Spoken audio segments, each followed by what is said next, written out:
So hello everybody, my name's Edouard. As Chrissy mentioned, I was an intern here, and before we start, I'd just like to say thank you to Blue Hill Heritage Trust and to Lander and Chrissy for helping me organize this. This is part of my master's, and it's called a leadership challenge. So we have to organize something with the community, and it's been very difficult with COVID and everything. So I'm really happy that we can get this organized here. So today we're going to be learning about single-use plastics, and we're going to kind of just go through these questions here. And when I read a question out, that is for you all to attempt to answer the question. And so when I ask the question, if you want to try and answer it, please just raise your hand, and then I will call on you. Yes? Are you going to read the questions, or is everyone? I'm going to read the questions out to everybody, and if you want to answer it, then you can raise your hand. Okay? So I'm sure everyone here has heard of plastics before, but the first question is, what are plastics? What do you think plastics are? Julian? Either toy, soda can, or maybe not soda can, but yeah. Yeah, anybody else? There's also that, I think, plastic. Yeah, this is plastic here. Anyone else? Okay. Nobody else knows what plastic is? That's okay. So basically there's two different kinds of plastics. There are plastics that are much more durable, so like what we've got on this easel here, and they're designed to be used for a longer period of time. So any kind of plastics on our shoes or on any kind of wiring or something like that is designed to last much longer. Then there's what we call single-use plastics. Does anybody know what that is, or what it may be used for? Yes, Emily?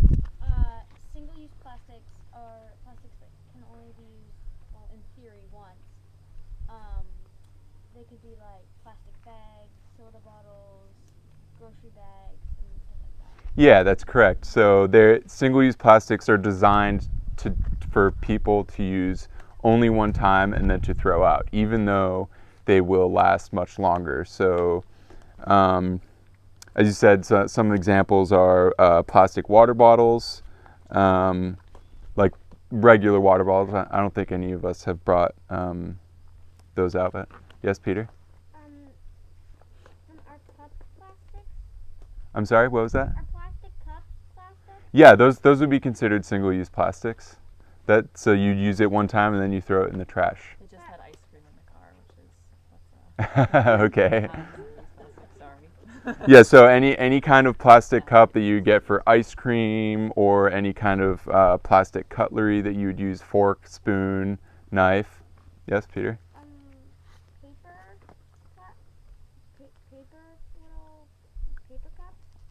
Paper is not plastic, so that can biodegrade. It will go away with time if it ends up in nature, whereas plastics will stay for a very long time. Okay. Does that make sense? So some other examples could be straws that you'd get at like a fast food restaurant, like McDonald's, any kind of plastic wrapper that comes around your food from the supermarket or from the fast food restaurants. And one of the biggest ones is Styrofoam, which is used in a lot of supermarket products. And this is one of the worst ones because Styrofoam cannot be recycled, whereas all of the others can theoretically be recycled as long as they are thrown away correctly. Yes, Peter? Are candy wrappers? Yeah, candy wrappers would be a single-use plastic. That's correct. Okay, so the next question we have here is, are plastics bad and why? So are single-use plastics bad and why? Julian? Because some of them you can't throw away or recycle or bury it in the ground so no one remembers it. Yeah, that's a good answer. Does anyone else have a guess? Addie? Because they tend to get thrown away, and so then they tend to go out to sea and harm the animals because they can't be used again, so people just throw them away. Yeah, that's a good answer. Yes? They're very convenient, so they're easy to use. They're often waterproof, so those are some good things about them. They're cheap to buy. Yep. So that's what you just mentioned is part of the reason why they're such a big problem is because they're so widespread in society, and they're in almost every society in the world as well. And so the real answer is that they can be good, but most of the time they're bad because of the way that humans throw them out. So what ends up happening is that most of the plastics end up getting thrown out, and they do not, like, only around 10 to 15% of single-use plastics will get thrown out, or will get recycled, my apologies, every year. So that so in total, every year there's about 150 million tons of single-use plastics that are made worldwide. So if you can think about the size, like a normal car is about 1 ton, or a truck is like 2 tons. Imagine how many of those it would be. That is also the equivalent of, I'm sure all of you have heard of the Statue of Liberty. Well, that is the equivalent of 666,667 Statue of Liberties in weight. So unfortunately, because only 10 to 15% of single-use plastics get recycled, the rest of them end up in landfills, such as similar to the Blue Hill dump that I'm sure all of you are familiar with, or they will end up in nature. So they can end up on beaches like this, or on the side of the road, or a lot of times, a lot of the human populations are concentrated around waterways, so therefore people will just throw the plastics in water, and then it will end up in the ocean. Peter? I live in Blue Hill. You live in Blue Hill? So you've been to the dump? Yeah? Have you seen a lot of plastic there? Yeah, it's not good. It's kind of a power.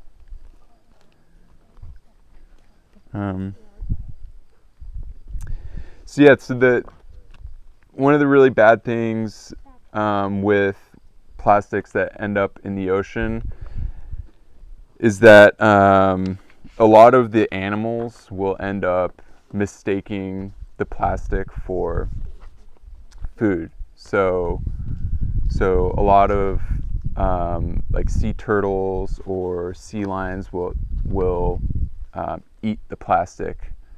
Seabirds also will eat the plastic, thinking that it's what they would normally eat, and they cannot digest it, so then it harms the animals, and it can kill the animals, which is always sad to see when you're walking around and you see an animal on the beach that is no longer because of the plastics that it ate.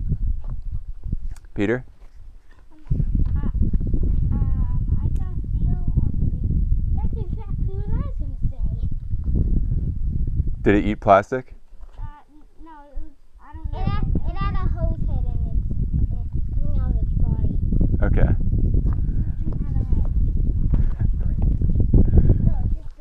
So a couple of other things that happen with plastics when they're in the ocean.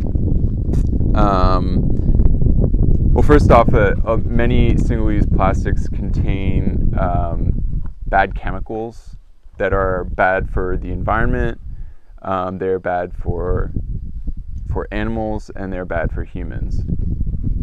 An example of this would be BPA, which That chemical used to be in bottles like this up until a few years ago, and then they changed it up because it was bad for humans. But single-use plastics still contain chemicals like BPA.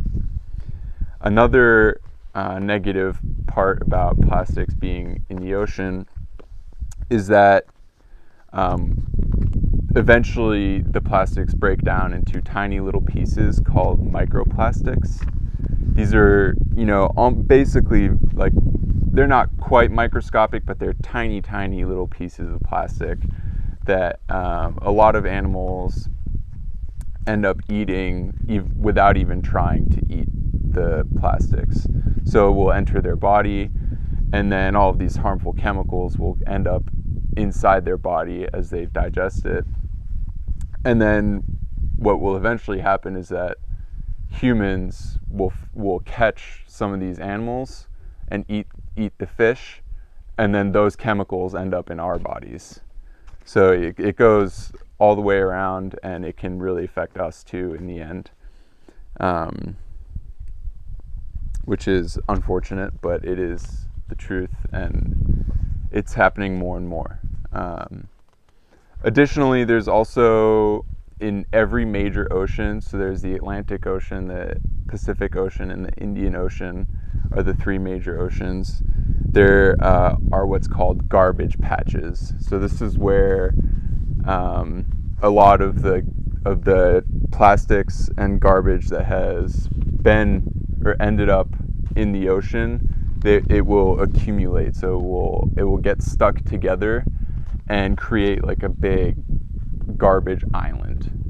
And so the biggest one that exists is in the Pacific. It's called the Great Garbage Patch. And does anyone want to take a guess as to what size it is?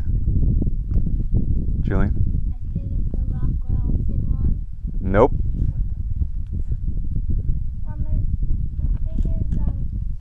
As big as that rock over there.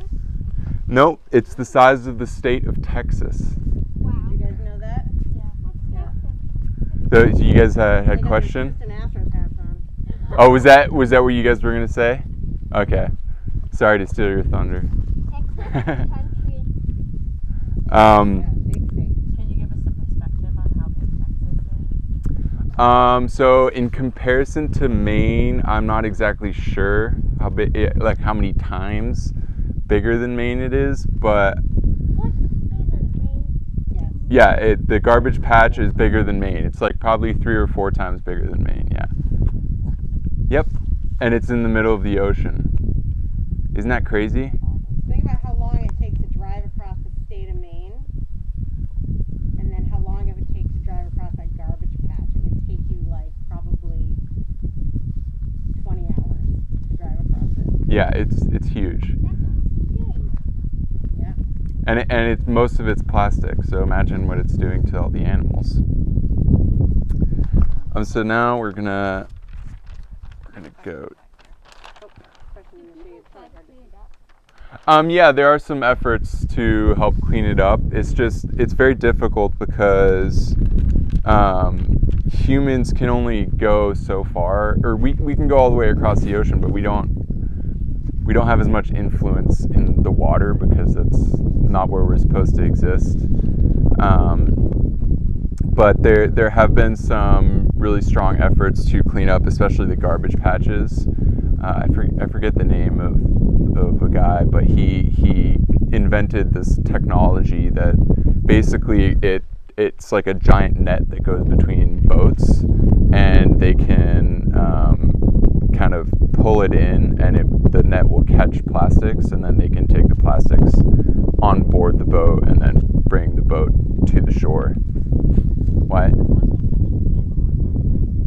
Well, that's part of the problem. So a lot of times animals will also get caught in fishing nets, but if it's in a net like the one that I just described for picking up plastics, then what would happen is if they do pull up an animal, then they would just release it back into the ocean. And that's what fishermen are also supposed to do, but unfortunately that doesn't always happen.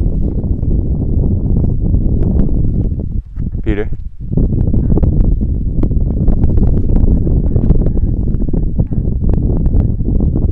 How many garbage patches? There are three major ones that I know of. So there's the Pacific Ocean, and then there's the Atlantic Ocean and the Indian Ocean. Those are the three biggest oceans in the world, and each of them has their own garbage patch. No, the Pacific Ocean one is the biggest.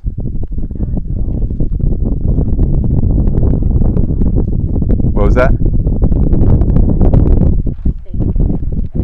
Yeah.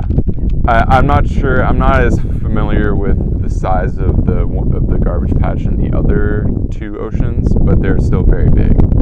Julian?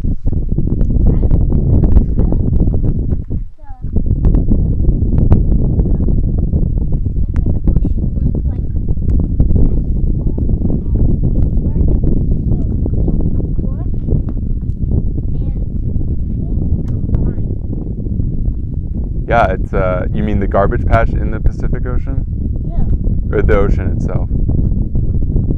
Yes. So Edouard, I'm a little bit late in getting the information. I'm sorry, but somebody had asked for some perspective about the size of Texas. So Texas is roughly 268 square miles, which means that you could fit roughly 8 bays in Texas. So that's how big the garbage Yeah. patch is. It's about 8 times the size of the state of Maine. Addie?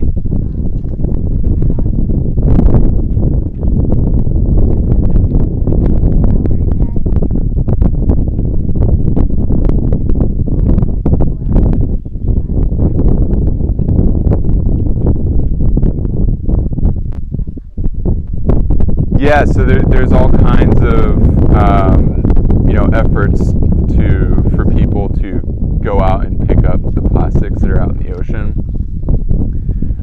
It's just for a lot of them, it's difficult for them to happen because oftentimes they have a lack of funding, so they don't have enough money to be able to make these happen, unfortunately. But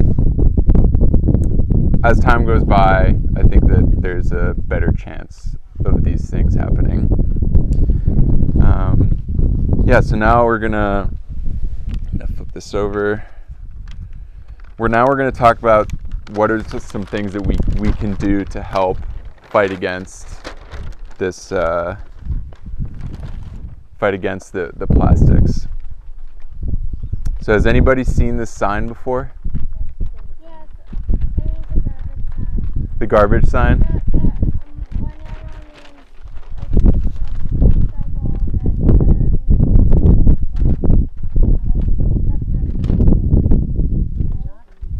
Yeah, good job. Thanks, Chrissy. Okay, yeah, that's awesome. Very good. So yes, this basically means the original meaning is reduce, reuse, recycle, and I've added in here refuse. So basically this is just with regards to most of the time it's plastic, but it also talks about metals. But so reduce is just, try and minimize the amount of plastic that you use in your everyday life. Reuse it if you can, so you can, instead of buying a water bottle that you're just going to throw away immediately, you can get an Nalgene like this, or like that Hydro Flask right there. You can use that. Refuse, so for example, if you're at a restaurant and you ask for a to-go box, you can just bring your own to-go box instead of taking whatever styrofoam or plastic box they're going to give you. And then recycle is, dividing up your trash in a way that, in the most appropriate way, so that it does get sent off to a place where it can be recycled and eventually reused. So as I mentioned, you can buy reusable water bottles. Another way to minimize the use of single-use plastics is to avoid getting too many foods that have crazy amounts of plastic coverings on it. So a lot of food at the supermarket, like you go and you buy lettuce and it's in a plastic bag, or you go and buy fruit and it's in a styrofoam holder with a plastic covering on it. Not always, but sometimes.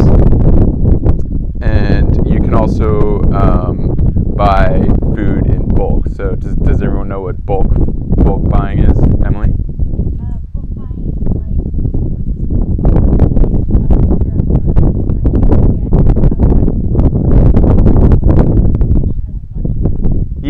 Yeah, that's right. So basically you just buy more food in one go, and oftentimes it's cheaper, and sometimes there are certain stores that sell most of their food in bulk, so they will allow for there to be, so you can bring your own containers, for example, and some of the stores will have literally a wall full of food, so they'll have rice, beans, lentils, like all kinds of different foods that you can then choose yourself how much you want, which helps reduce the amount of plastic waste that there is. So here's so don't use plastic or styrofoam takeout containers. Another way to reduce it is to bring reusable bags or containers. So you know how you can get more durable bags that you can bring to the supermarket, or you can buy them at the supermarket sometimes. Well, using that is better because then you don't throw away your bag every time. And then, so some of you, who has Facebook here? Yeah, Facebook? Yeah, parents. So another way that you can help fight against single-use plastics is by spreading the word on social media. So Facebook, Instagram, TikTok, if you're into that. And one of the best ways to do that is to use hashtags. So you can here's some examples, is a trash tag, ocean cleanup, plastic free, single use sucks, beach cleanup. There's all kinds of hashtags that you can use that people will then see, and then can see whatever post or whatever cause you're posting for, and then they can get inspired or want to support the same cause for the same reason. And then the last two are educate yourself. I've got some websites here that one of them is called zerowastehome.com, which basically just talks about how to minimize waste in your own home. And then Plastic Health Coalition, which talks about having similarly, minimizing the amount of plastic that you use in your own home, as well as having less plastic in terms of buying food, so consuming less when you're buying food. And then last but not least is volunteering your time and your effort towards causes that will help fight against plastics. So it's like what we're going to be doing right after this. We're going to be doing a beach cleanup. So that's really important in a lot of situations, because here we're very lucky in that the beach is not that spoiled with plastic, but there are some places that are where the beaches are right next to the open ocean, where there's just a crazy amount of plastic that will just come up and all you can see is plastic. So ocean cleanups and beach cleanups become very important when there's things like that. But so thank you for listening to this presentation. But we're going to finish up with, here I've got some pictures that we will pass around that will show you what plastics do to the environment and certain animals. So I'll just split these in half here. You can look at these and pass them around, and then we can look at these, pass them around. And does anyone have any final questions or?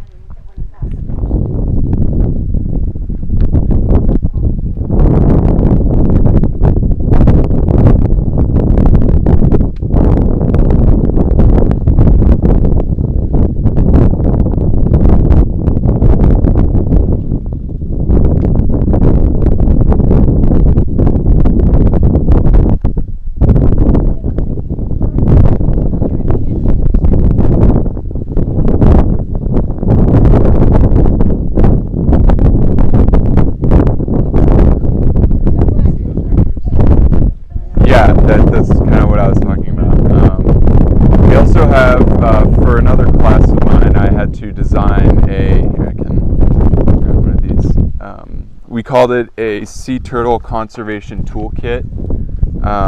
So it talks about how sea turtles are affected by plastics, and this also it's got some educational games and activities for you and your kids to do at home. So if anyone is interested, we can give these out. I think we also have an electronic version that we can send out if anybody is interested. But it's directly related to what we were just talking about. And you want to see?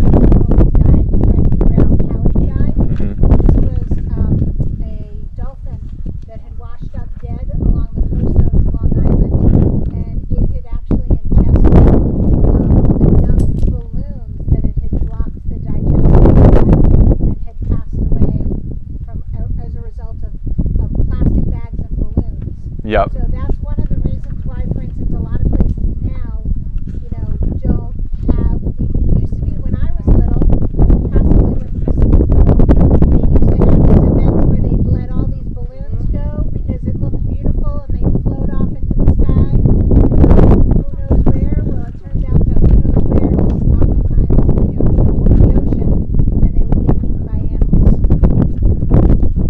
Yeah, that's. Unfortunately, that happens all too often. I think in one of the pictures, there's that same situation happened with a bird. You can see that it just ate too much plastic, and as a result, it died. We're really lucky, you guys.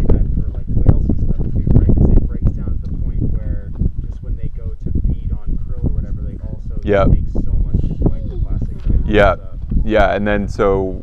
Often what happens in that situation is that it can go through their digestive tract, but then they end up taking in some of those harmful chemicals, and that's not good for them either. And we're finding microplastics in our lobster around here, which is really yucky because a lot of people like to eat lobster. We are lucky. Most of us live in Blue Hill. We all live on the Blue Peninsula, and we are doing a lot to try and reduce how much plastic we use. Like, we can't use plastic in our grocery stores. We can't use styrofoam. So we have some really good things that your parents have helped push through and vote on to help the environment and our ocean with plastics, which is good. There's always a lot more to do. Yeah, another crazy fact about microplastics is I read an article not too long ago that said that there was a researcher, I think in Norway or something like that, that found out that there were microplastics in the lakes in the mountains of Norway because they're breaking down to be such tiny little pieces that they can be carried up through evaporation and into the clouds and then rain down into the mountain ranges and end up being in the mountains. Yes, Peter? We have If you guys want to split up the pictures and keep them, that's fine with me. We're gonna